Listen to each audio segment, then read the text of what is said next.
História do dia em que eu engravidei do meu próprio primo. Quando eu tinha 9 anos, eu amava ir pra casa da minha tia, porque eu tinha um primo que era muito legal comigo.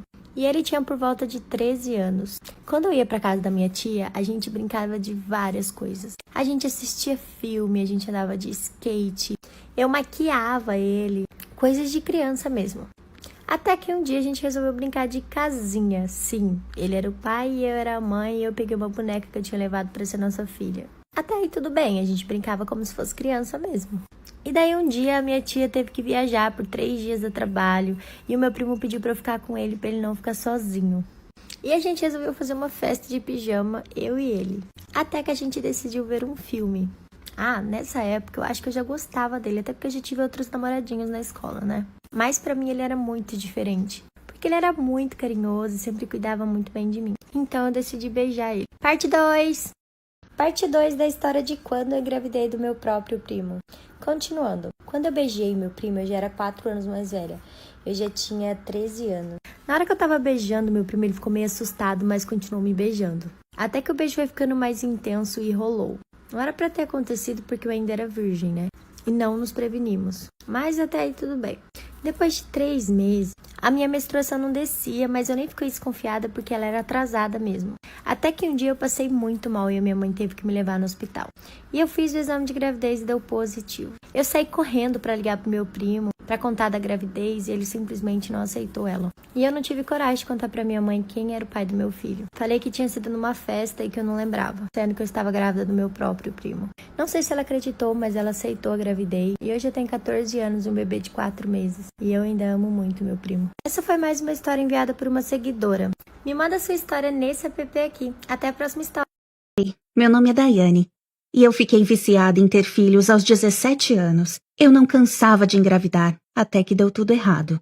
Tudo começou depois que eu larguei a escola. Eu tinha 17 anos, não tinha trabalho, e meus pais mal conseguiam sustentar a mim e minhas irmãs. Então, por eu ser a mais velha, eu precisava arranjar um jeito de me sustentar sozinha. Mas o ciclo vicioso de não ter experiência e não ter trabalho por isso me deixou desesperada. Foi assim que eu fui seduzida a ter filhos. Eu conheci o Joe numa agência de empregos. Ele é bem aberto, então me contou sobre uma clínica de fertilidade onde ele trabalhava como doador. Era informação demais, mas a gente nem se conhecia, então tanto faz. Daí ele me contou que as mulheres ganham bem mais dinheiro. Eu fiquei bem interessada. Então o Joe se ofereceu para ir comigo até a clínica. Eu deveria ter percebido que aquilo era bom demais para ser verdade. Coincidência demais. Mas eu era ingênua e estava desesperada. Na clínica eu aprendi sobre ser uma mãe de aluguel. Tudo o que eu precisava era encontrar alguém que pagasse por todo o processo e que me escolhesse para gerar seus futuros herdeiros. O Joe conseguiu que eu me encontrasse com alguns dos casais. Ele também me avisou que os casais preferiam garotas que tivessem um parceiro para não parecerem abandonadas, mas eu não tinha namorado na época. O Joe, então, foi gentil e se ofereceu para fingir ser meu namorado. Para ser sincera, eu fiquei feliz com isso porque eu estava começando a gostar dele. Ele era perfeito, talvez até perfeito demais. Mas enfim. Chegou o dia de encontrar um casal. Eu comecei a ficar em dúvida em relação a tudo isso. Eu estava bem tímida e quieta. Eles estavam prestes a se despedir, quando Joe interveio. Ele sabia exatamente o que dizer para confortá-los e o que eles gostariam de ouvir. Ele falou tão bem sobre mim e do nosso relacionamento falso que eu fiquei apaixonada por ele. Então, depois de alguns meses e de muitos exames, tomando suplementos e vitaminas, meu corpo finalmente estava pronto. E o Joe ficou comigo o tempo todo. Agora só faltava dar a notícia para os meus pais. Mas eu não tive coragem e disse que ia me mudar para outro estado para estudar. Eles ficaram super animados e orgulhosos de mim. Eles nem me perguntaram o que eu ia estudar, de tão simples que eles são. Tava indo tudo tão bem que eu nunca imaginei como tudo isso podia acabar. Agora eu precisava encontrar um lugar para ficar. Mais uma vez, o Joe encontrou uma casinha pra gente longe do centro com um aluguel acessível. Ninguém nunca tinha cuidado tanto de mim. Eu perguntei pro Joe por que ele estava me ajudando tanto. Ele hesitou por uns segundos, mas confessou que me amava. Então lá estava eu, grávida e morando numa casa com cercadinho branco com meu namorado. As coisas estavam melhores do que eu poderia sonhar.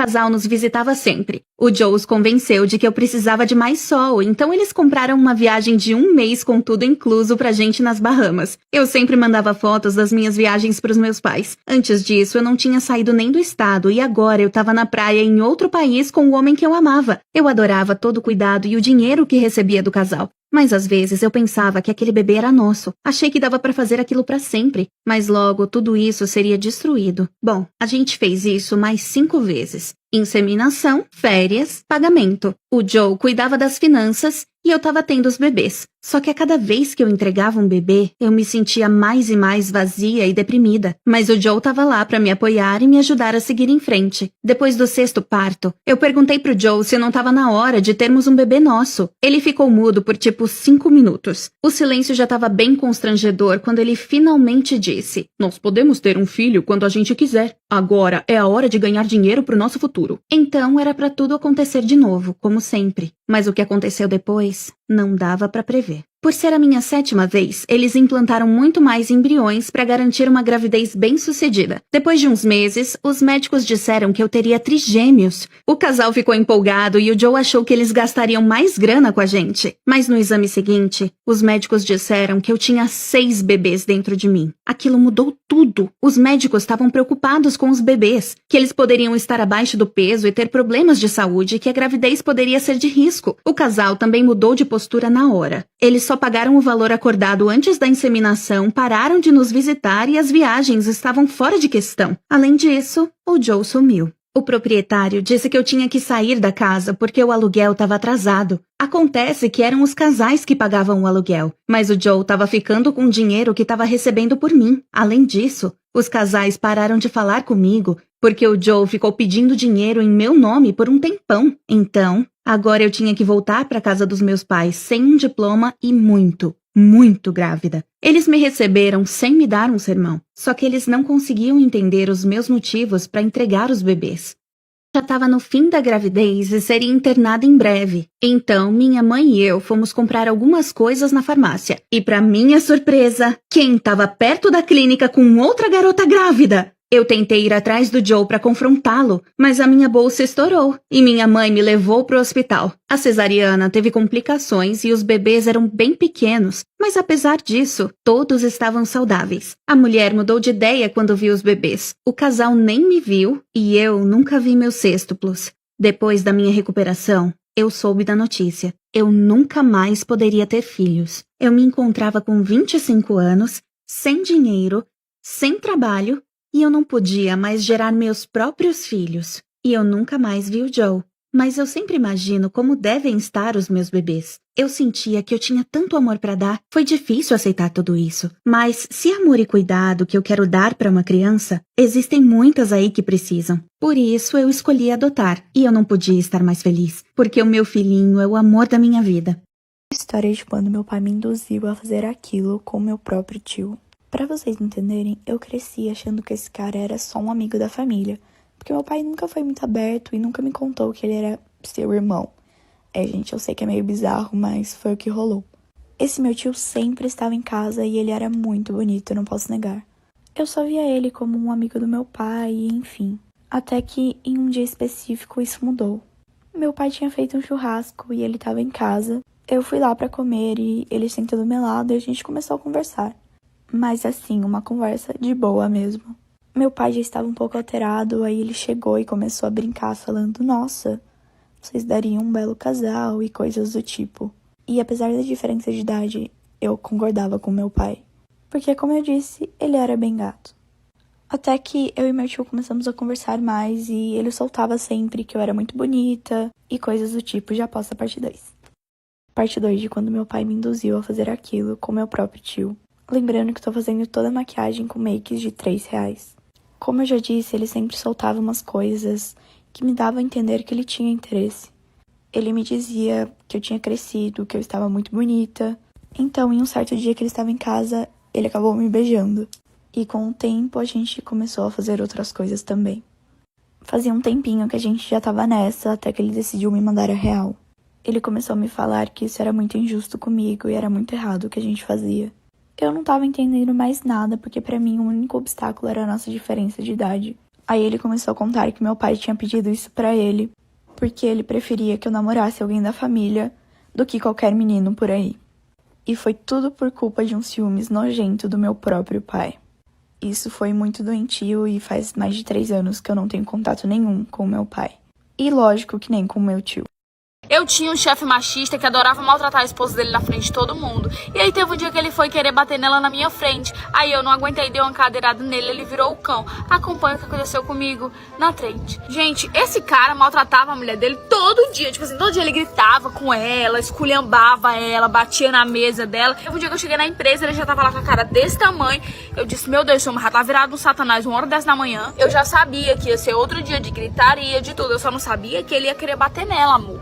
Aí eu só não sabia mais ainda que ele ia querer bater em mim. Eu olhei pra cara dela e disse, mulher, se é ruim trabalhar com satanás, imagina dormir com um, né? E aí, gente, eu só sei que deu um erro no sistema, que esse homem virou o cão. Tipo, gente, foi um inferno. Ele entrou, não sei o quê, que merda, esse sistema. Aí a mulher dele falou assim, calma, amor, tudo vai se resolver.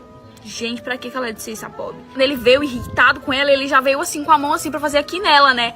E aí eu tava em pé, tinha uma cadeira na minha frente. A única coisa que eu fiz, amor, foi chutar a cadeira. Eu fiquei sem reação. Eu não peguei a cadeira pra tacar nele, eu só chutei, sabe? E aí a cadeira pegou bem nas canelas dele, que ele perdeu as forças, né? E aí tinha uma galera que tava assim do lado e riu na hora que eu fiz isso, pra defender a mulher, né? Mas a galera riu. Aí ele ficou mais puto comigo ainda por ele ter sido, tipo, motivo de chacota, já que ele queria ser o bambambã e tal. E aí quando esse homem virou e olhou pra mim...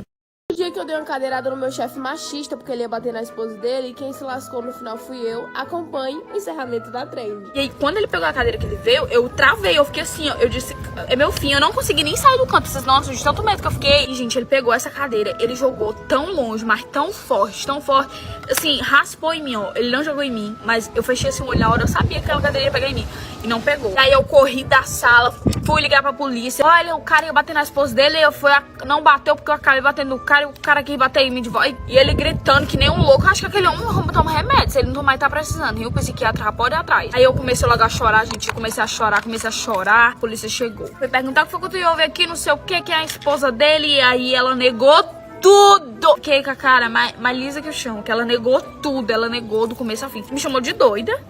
Essa não tá ficando doida, não aconteceu isso não sei o que, eu lá com cara de palhaça, eu não acredito, que eu quase levei uma cadeirada. Mas eu entendo que isso é dependência emocional e dependência em outros fatores e tal. E a galera, os funcionários, nenhum concordou comigo, então ficou todo mundo olhando com medo de ser demitido, entendeu? Eu já sabia que eu ia, então por isso que eu contei. No final ele pegou e disse, pode ir, não sei o que, eu disse, meus direitos, ele não tem direito. Gente, eu saí de lá sem R$1. Você sabe que ele me botou pra fora sem R$1 no bolso. Tipo assim, ó, vai, some. Fiquei lisa. Aí eu decidi gravar o meu primeiro vídeo pra cá, pro TikTok. E aí foi aí que eu explodi, né? Ah, fazer o quê? Vai chorar?